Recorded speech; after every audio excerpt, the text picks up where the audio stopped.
Assalamualaikum warahmatullahi wabarakatuh. Perkenalkan, nama saya Rizka Fadila, NIM 12103249338, kelas MPI 4F. Video ini saya buat untuk memenuhi UAS mata kuliah Komunikasi Organisasi.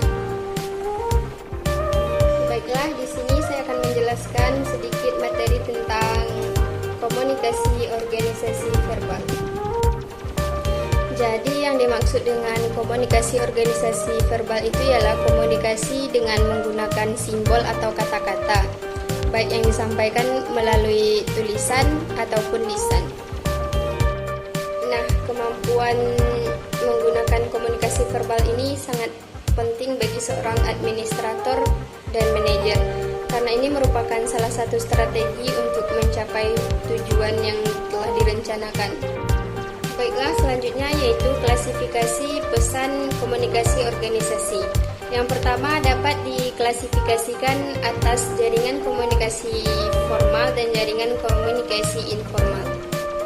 Yang kedua yaitu berdasarkan variabel hubungan. Berdasarkan variabel hubungan ini, pesan dapat diklasifikasikan atas bentuk komunikasi dua orang, komunikasi kelompok, maupun komunikasi publik untuk diketahui oleh banyak orang.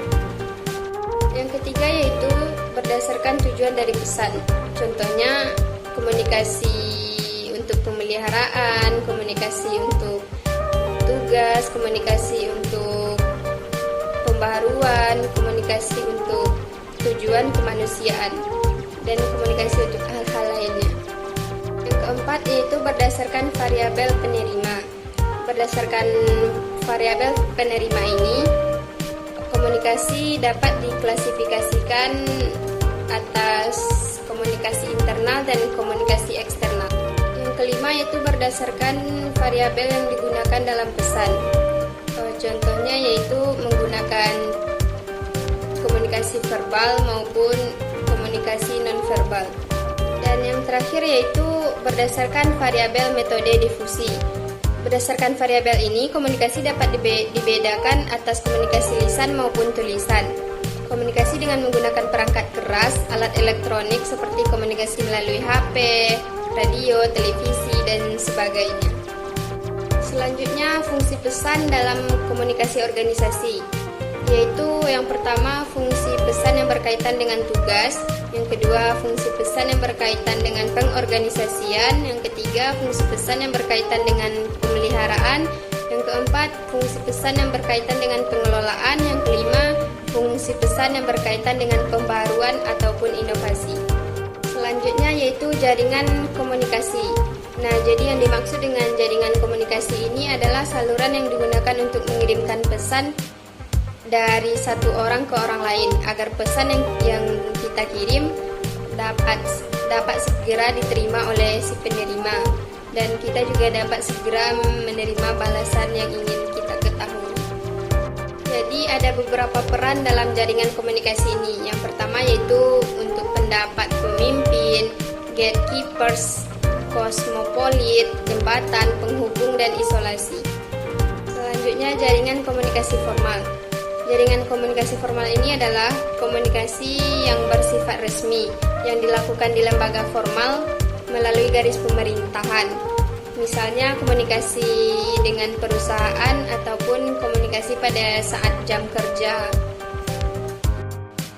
Jadi ada 3 arah formal aliran informasi dalam sebuah organisasi itu. Yang pertama komunikasi ke bawah, yaitu informasi berpindah dari posisi otoritas yang lebih tinggi ke otoritas yang lebih rendah, misalnya dari atasan ke bawahannya. Yang kedua yaitu komunikasi ke atas, yaitu sebaliknya informasi yang mengalir dari bawahan ke atasan. Dan yang ketiga yaitu komunikasi horizontal, merupakan proses transfer informasi antar rekan kerja dalam unit kerja yang sama. Artinya pertukaran informasi hanya dilakukan dengan rekan kerja yang setingkat. Selanjutnya yaitu jaringan komunikasi informal. Yang dimaksud dengan jaringan komunikasi informal ini yaitu proses penyampaian informasi yang cenderung berisi laporan rahasia melalui jalur resmi perusahaan. Kenapa dirahasiakan? Karena ini bisa jadi belum tentu kebenarannya. Makanya pesan ini dapat dirahasiakan terlebih dahulu. Jadi fungsi dari komunikasi informal ini yaitu untuk memelihara hubungan sosial, persahabatan, kelompok informal untuk menyebarkan informasi pribadi, rumor, gosip. Nah, jadi sebelum menyebarkan itu jangan mengandalkan informasi yang kabur dan tidak akurat. Carilah sumber yang benar, ada kenyataannya. Materi terakhir yaitu hubungan teori organisasi dengan tipe komunikasi. Yang pertama, teori klasik. Organisasi adalah struktur hubungan, kekuasaan, tujuan, aturan, aktivitas, komunikasi, dan faktor lain ketika banyak orang bekerja sama.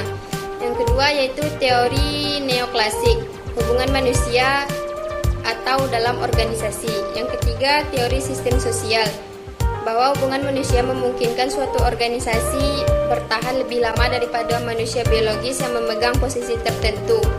Yang keempat, teori simbolik, yaitu menekankan hubungan antara simbol dan interaksi. Baiklah, sekian yang dapat saya sampaikan.